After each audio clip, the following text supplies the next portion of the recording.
Hello students, welcome back to the third video of Fundamentals of Partnership। आज के इस video में हम पढ़ेंगे इंटरेस्ट ऑन कैपिटल और इंटरेस्ट ऑन ड्राइंग्स को कैसे कैलकुलेट करते हैं। इसके पहले आपने अगर फंडामेंटल्स ऑफ पार्टनरशिप के पार्ट 1 और पार्ट 2 को नहीं देखा है तो पहले उसको देख लीजिए, उससे आपको सारी बेसिक जो आपके कॉन्सेप्ट है वो क्लियर हो जाएंगे। वो देखने के बाद आप आइए इसको पढ़िए तो आपको ज़्यादा समझ में आएगा। उसका लिंक मैं डिस्क्रिप्शन में दे दे रहा हूँ, आप जाइए पहले उसको देख लीजिए, फिर यहाँ से कंटिन्यू करिए।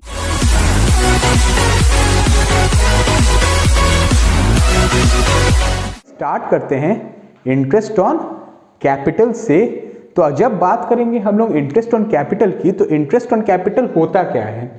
मान लीजिए कि किसी कंपनी में या किसी पार्टनरशिप फर्म में एक पार्टनर है एक्स, ठीक, एक पार्टनर है एक्स, उसने एक पार्टनरशिप फर्म में मान लेते हैं ABC लिमिटेड,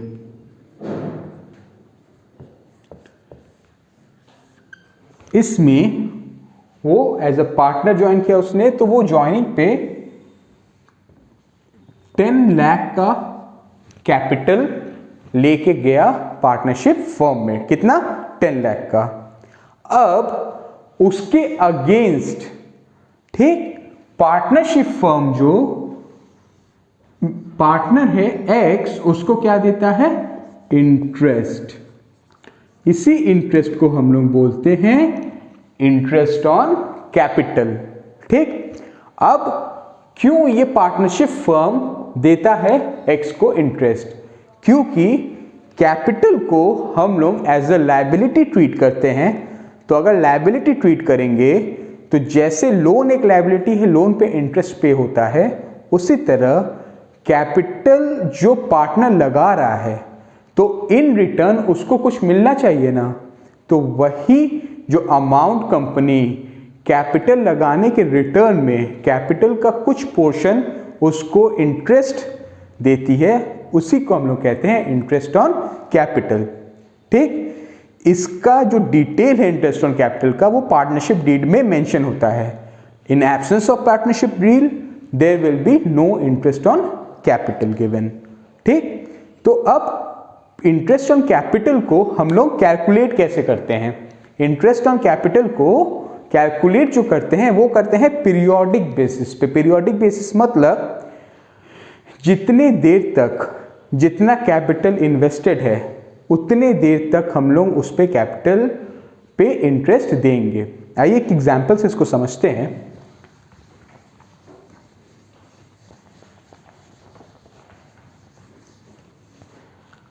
सपोज करिए कि दो पार्टनर हैं एक्स और वाई। एक्स ने स्टार्ट किया कंपनी में 2 लाख के कैपिटल से, वाई ने स्टार्ट किया 3 लाख के कैपिटल से, ठीक। ये जो आपका पीरियड है वो है अप्रैल टू मार्च। तो अप्रैल 1 मान लीजिए 2016 को x started with rupees 2 lakh as capital and Y with rupees 3 lakh। तो फिर ये जो आपका टाइम चल रहा है, ये चलते चलते चलते चलते जुलाई 1 2016 को एक्स बोला कि हम 1 लाख और कैपिटल लगाएंगे। मतलब he added rupees 1 lakh to his capital account. तो अप्रैल से लेके जुलाई तक कैपिटल कितना था? 2 लाख। अब 1 जुलाई को कैपिटल कितना हो गया? 2 लाख प्लस 1 लाख। तो टोटल कैपिटल कितना हो गया इसका? 3 लाख, ठीक। तो अब जुलाई से लेके एक्स का कैपिटल कितना हो गया? 3 लाख। अब ये चला जुलाई। अब दिसंबर 31 को एक्स को इस कैपिटल में से 1,50,000 विड्रॉ करना पड़ गया। मतलब उसने जो अपना 3 लाख का कैपिटल था उसमें से उसने 1,50,000 विड्रॉ कर लिया। तो अब कैपिटल कितना बचा, 3 लाख था पहले, उसमें से 1,50,000 उसने विड्रॉ कर लिया। अब कैपिटल कितना बचा, 1,50,000। अब ये जो कैपिटल बचा ये चला उसका मार्च 31, 2017 तक। ठीक, तो दिसंबर 31 से लेके मार्च 31 तक कैपिटल कितना था, 1,50,000। अब बताइए, जब इंटरेस्ट ऑन कैपिटल सपोज कर लिए कि 10% पे दे रहे हैं, 10% हम लोग को देना है, तो वो जो इंटरेस्ट है वो 2 लाख पे देंगे कि 3 लाख पे देंगे कि वो 1,50,000 पे देंगे। ये जो इंटरेस्ट है ये हम लोग तीनों अमाउंट्स पे देंगे, बट उतने ही पीरियड के लिए जितने पीरियड के लिए वो कैपिटल पार्टनरशिप फर्म में इन्वेस्टेड है। जैसे सपोज कर लीजिए कि ये 2 लाख है, तो ऑन 2 लाख हम लोग कितना देंगे, कितने मंथ के लिए, अप्रैल 1 से लेके जुलाई। तो अप्रैल, मई, जून, जुलाई, तो जुलाई 1 को हो जा रहा है तो जुलाई नहीं लेंगे, तो अप्रैल, मई, जून, 3 मंथ्स, तो 3 मंथ्स के लिए देंगे, फॉर 3 मंथ्स। ठीक, अभी इसका मैं कैलकुलेशन आपको समझा दूंगा। फिर अब अप्रैल, जुलाई से लेके कैपिटल कितना हो गया, 3 लाख, तो अब 3 लाख पे कितने मंथ्स के लिए देंगे, फॉर जुलाई से लेके दिसंबर तक। तो जुलाई, अगस्त, सितंबर, अक्टूबर, नवंबर, दिसंबर 31 तक है तो दिसंबर को भी इंक्लूड करेंगे, तो जुलाई, अगस्त, सितंबर, अक्टूबर, नवंबर, दिसंबर, 6 मंथ्स, तो फॉर 6 मंथ्स। अब फिर दिसंबर 31 को 1,50,000 विड्रॉ हो गया, तो दिसंबर 31 को कितना कैपिटल इन्वेस्टेड है कंपनी में, 1,50,000, तो 1,50,000 पे फॉर 3 मंथ्स। ठीक, तो अगर 10% के हिसाब से देंगे तो इस पे कितना हो जाएगा, 2 lakh into 10/100 into for 3 month से 3/12 ऑन 3 लाख फॉर 6 मंथ्स, तो 3 लाख इंटू 10/100 इंटू 6/12। फिर ऑन 1,50,000 फॉर 3 मंथ्स, तो 1,50,000 10% फॉर 3 मंथ्स। देखिए तीनों को प्लस करिए, 12 हो जा रहा है, 3 + 6 9, 9 + 3 12, मतलब 1 साल पूरा हो जा रहा है। अब इन तीनों का जो अमाउंट आएगा, इसका मान लीजिए x आता है, इसका y आता है, इसका z आता है, तो टोटल इंटरेस्ट ऑन कैपिटल जो हो जाएगा वो हो जाएगा x + y + z। यहां पे ये y का कोई काम ही नहीं हुआ, x से ही पूरा समझ में आ गया। ठीक, तो इसका मतलब क्या हुआ कि इंटरेस्ट ऑन कैपिटल हम लोग उस अमाउंट पे निकालते हैं जो अमाउंट पर्टिकुलर टाइम पीरियड के लिए कंपनी इन्वेस्टेड है। अगर एडिशनल कैपिटल है तो उस दिन तक निकालेंगे पहले कि जिस दिन तक एडिशनल कैपिटल आया है, फिर एडिशनल कैपिटल आने से बढ़ गया, तो अगर बढ़ जाता है तो फिर वो बढ़े हुए कैपिटल पे निकालेंगे आगे जब तक कोई चेंजेस नहीं हो रहा है। अगर कंपनी अगर ऐसे दे देता है क्वेश्चन में सिंपल कि मान लीजिए 1 लाख कैपिटल है, 10% इंटरेस्ट ऑन कैपिटल है और आपको बाकी कोई उसमें ना एडिशनल हुआ है ना विड्रॉ हुआ है, तो मान लीजिए अगर ये 2 लाख है, चलिए 3 लाख वाला है तो इसको यूटिलाइज कर ही लेते हैं। अगर y 3 लाख से स्टार्ट कर रहा है, ठीक, और अप्रैल 2016 से लेके मार्च 2017 तक ये कांस्टेंट है, मतलब 3 लाख ही रहेगा, तब बस 10% ऑफ 3 लाख निकालिए, आपका सिंपली ये निकल जाएगा। वरना जितने पीरियड के लिए इसको हमको देना है उतने पीरियड वाइज निकाल के इसको लास्ट में टोटल कर दीजिए, आपका टोटल इंटरेस्ट ऑन कैपिटल हो जाएगा। तो ये तो हो गया कैसे निकालते हैं इंटरेस्ट ऑन कैपिटल। अब आइए पढ़ते हैं कैसे निकालते हैं हम लोग इंटरेस्ट ऑन ड्राइंग्स। तो देखिए ड्राइंग्स होता क्या है, अगर पार्टनर ने अपने पर्सनल यूज के लिए कंपनी से कोई पैसा विड्रॉ किया है, पर्सनल यूज के लिए कंपनी से पैसा उसने लिया है, तो that will be considered as drawings. For example suppose करिए अगर कोई पार्टनर है वो ₹20,000 अपने सन्स बर्थडे के लिए कंपनी के अकाउंट से विड्रॉ कर लेता है, ठीक। तो ये जो सन्स बर्थडे के लिए एक्सपेंस है ये तो किस नेचर का है, पर्सनल नेचर का है। ये किस नेचर का है, पर्सनल नेचर का है। तो इस अमाउंट को हम लोग ड्राइंग्स कंसिडर करते हैं और इस ड्राइंग्स पे पार्टनर को, पार्टनरशिप फर्म को एक सर्टेन अमाउंट, एक सर्टेन परसेंटेज पे करना रहता है और उसको क्या नाम दिया गया है, इंटरेस्ट। तो the interest that is paid on drawings will be known as interest on drawings, ठीक। तो जब बात करते हैं हम लोग कैलकुलेशन की कि इंटरेस्ट ऑन ड्राइंग्स को कैसे कैलकुलेट करते हैं, तो इंटरेस्ट ऑन ड्राइंग्स को कैलकुलेट करने का बेसिकली 2 मेन मेथड्स हैं, ठीक। एक है सिंपल मेथड, एक है आपका प्रोडक्ट मेथड। क्या, simple method and product method, ठीक। तो सिंपल मेथड क्या है और प्रोडक्ट मेथड क्या है, आइए पढ़ते हैं उसको। तो जब बात करते हैं हम लोग सिंपल मेथड की, तो सिंपल मेथड में क्या होता है कि सपोज कोई पार्टनर है जिसने, ये सपोज करेंगे ना कि ईयर चलेगा आपका अप्रैल टू मार्च और 2016 से 17, ठीक। जिसने जुलाई 1 2016 को 4 लाख कंपनी से उसने ड्राइंग्स लिए, ठीक।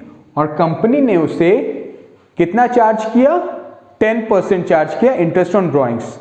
तो अब उसका इंटरेस्ट कैसे निकालेंगे, तो हम लोग देखेंगे कि जिस डेट पे ड्राइंग्स लिया गया है, ठीक, उस डेट से जो ईयर एंडिंग का डेट है इसके बीच में कितने मंथ्स का ड्यूरेशन है, उतने मंथ्स के लिए हम लोग 4 लाख पे 10% जो आपका रेट ऑफ ड्राइंग्स है वो निकाल के उतने मंथ का हम लोग देंगे। जैसे इंटरेस्ट ऑन कैपिटल भी क्या पीरियोडिक बेसिस पे था, ये भी पीरियोडिक बेसिस पे है।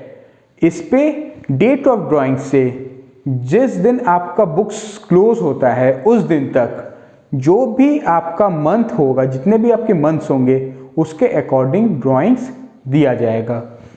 इस केस में अगर आपका आईओडी इंटरेस्ट ऑन ड्राइंग्स निकालना है तो क्या हो जाएगा, 4 लाख ड्राइंग्स का रेट मान लीजिए 10% है तो 10/100 और जुलाई 1 2016 से बुक्स कब क्लोज हो रहा है, मार्च 31 2017 को।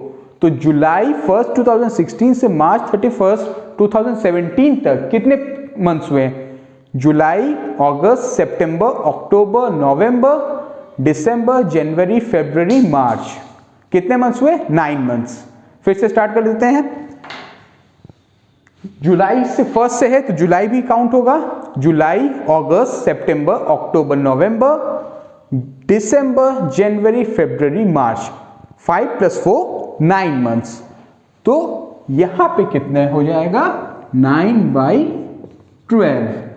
अगर ये ड्राइंग्स 1 जुलाई की जगह जनवरी 1 2017 को लिया जाता तब क्या हो जाएगा, यहां पे 3 के जगह 9 की जगह 3/12 हो जाता।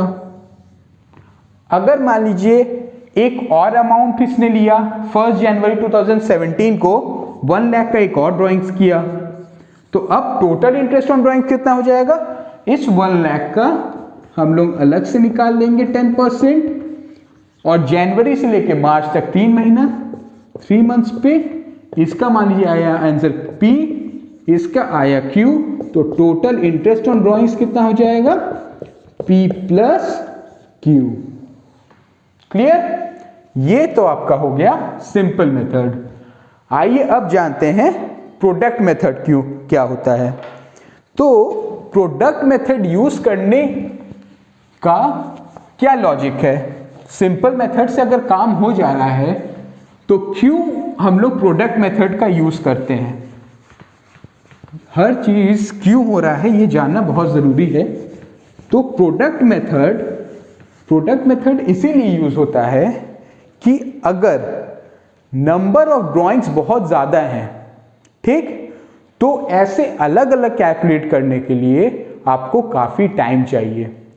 और प्रोडक्ट मेथड एक ऐसा मेथड है जिसमें हम जो ड्राइंग्स है उसको एक टैबुलर फॉर्म में रिप्रेजेंट कर देते हैं, ठीक। फिर उसमें कैलकुलेशन करना भी इजी हो जाता है और आपका जो भी ड्राइंग्स है पीरियड अलग अलग पीरियड के लिए है वो कॉम्प्लिकेशंस भी आपके खत्म हो जाते हैं। तो आइए इसको समझते हैं एक एग्जांपल से कि प्रोडक्ट मेथड में interest on drawings according to product method कैसे निकालते हैं। तो अगर हम लोग बात करते हैं प्रोडक्ट मेथड की, तो ड्राइंग्स में सबसे इंपॉर्टेंट चीज क्या है? डेट। किस डेट को ड्राइंग्स लिया गया है। तो पहला हम लोग जो चीज लिखेंगे वो लिखेंगे डेट, ठीक। उसके बाद क्या लिखेंगे कि कितने अमाउंट का ड्राइंग्स लिया गया है, तो अमाउंट। सेकेंड कॉलम किसका बना? अमाउंट। थर्ड चीज क्या है कि ड्राइंग्स इंटरेस्ट ऑन ड्राइंग्स निकालते समय सबसे इंपॉर्टेंट क्या है? कितने टेन्योर कितने टाइम पीरियड के लिए वो ड्राइंग्स लिया गया है। तो यहां पे हम लोग लिखेंगे पीरियड। अगर 31 मार्च तक है तो जिस दिन से हम लोग ड्राइंग लिए हैं उस दिन से 31 मार्च तक कितने मंथ्स हो रहे हैं वो यहां पे आएगा। फिर क्या है? Last product. क्या है लास्ट? प्रोडक्ट। प्रोडक्ट को कह सकते हैं A into P। A into P मतलब अमाउंट इंटू पीरियड। ये आपका बन गया इसका फॉर्मेट, ठीक। अब इसको सॉल्व कैसे करना है? तो सपोज करिए कि 1 जुलाई को 10,000 का ड्राइंग्स हुआ। 10,000 का ड्राइंग्स हुआ 1 जुलाई को, ठीक। तो अब 1 जुलाई से 31 दिसंबर का कितना पीरियड हुआ? जुलाई, अगस्त, सितंबर, अक्टूबर, नवंबर, दिसंबर, जनवरी, फरवरी, मार्च, 9 मंथ्स। तो यहां पे कितना आ जाएगा? 9। अब प्रोडक्ट होता है अमाउंट इंटू पीरियड, तो यहां पे आ जाएगा 90,000। फिर मानते हैं कि 1 दिसंबर को या 31 दिसंबर को एक ड्राइंग हुआ 50,000 का। तो 31 दिसंबर से कितना मंथ बचा है? 31 दिसंबर तो दिसंबर निकल गया, जनवरी, फरवरी, मार्च, 3 मंथ्स बचे। तो 50,000 इंटू 3 दैट इज 1,50,000, ठीक। उसके बाद मान लीजिए एक और ड्राइंग्स लिया गया कब? 1 मार्च को 10,000 का फिर से। तो अब 1 मार्च से 31 मार्च 1 महीने का टाइम पीरियड है, तो टाइम पीरियड हुआ 1, अमाउंट हो गया आपका 10,000। फिर मान लीजिए एक ड्राइंग लिया गया ईयर एंडिंग में, या जिस दिन बुक क्लोज कर रहे हैं उसी दिन ड्राइंग ले लिया। तो अब उस दिन का पीरियड क्या हो गया? 31 मार्च को ही है, तो टाइम तो बचा ही नहीं, 0। तो ये मान लीजिए आपका 7,000 का है, तो टाइम पीरियड आपका हो गया 0। तो छोटे क्लास में हमने पढ़ा है 7,000 इंटू 0 इज 0, ठीक। अब ये सब ड्राइंग्स इतने ही लिए गए थे, मान लीजिए 1 2 3 4 ड्राइंग्स लिए गए थे। तो अब जब ये सब जितने भी आगे अगर कोई मान लीजिए आगे भी अगर ड्राइंग्स होंगे तो आगे भी ऐसे ही करेंगे। फिर क्या करेंगे? ये जो प्रोडक्ट है इसका सम कर लेंगे, इस प्रोडक्ट का सम कर लेंगे। तो मान लीजिए इसका सम कर ले तो आता है एक्स वाई जेड। सम करने पे सपोज करिए आ रहा है एक्स वाई जेड। तो अगर एक्स वाई जेड आता है तो इंटरेस्ट ऑन ड्राइंग्स कैसे निकालेंगे? तो interest on drawings as per product method निकालने का फॉर्मूला है total of products into rate upon 100 into 1/12। Total of products into rate upon 100 into 1/12। एक बार इसका आपका टोटल आ गया, उसको यहां पे प्लेस कर दीजिए, फिर रेट से मल्टीप्लाई इंटू 1/12। इस केस में एक्स वाई जेड इंटू अगर रेट है 10% इंटू 1/2, जो आया अमाउंट ये हो गया आपका इंटरेस्ट ऑन ड्राइंग्स। तो ये आपका कंप्लीट हो गया इंटरेस्ट ऑन कैपिटल और इंटरेस्ट ऑन ड्राइंग्स। बट अभी ये ड्राइंग्स पूरा कंप्लीट नहीं हुआ है, इसमें अभी आपका मंथली ड्राइंग्स और क्वार्टरली ड्राइंग्स बचे हुए हैं। वो काफ़ी लंबा टॉपिक है, तो मैं उसको नेक्स्ट वीडियो में समझाऊंगा। ये वीडियो आपका यहीं पे ख़त्म होता है। अगर आपको फंडामेंटल्स ऑफ पार्टनरशिप से कोई भी क्वेरीज हैं तो आप मुझे कमेंट सेक्शन में या मेरे टेलीग्राम चैनल पे आप मुझे पूछिए, मैं आपको नोट्स के साथ साथ किसी भी तरह का कोई क्वेरीज है मैं आपको सॉल्व करने की कोशिश करूँगा। तब तक के लिए टेक केयर।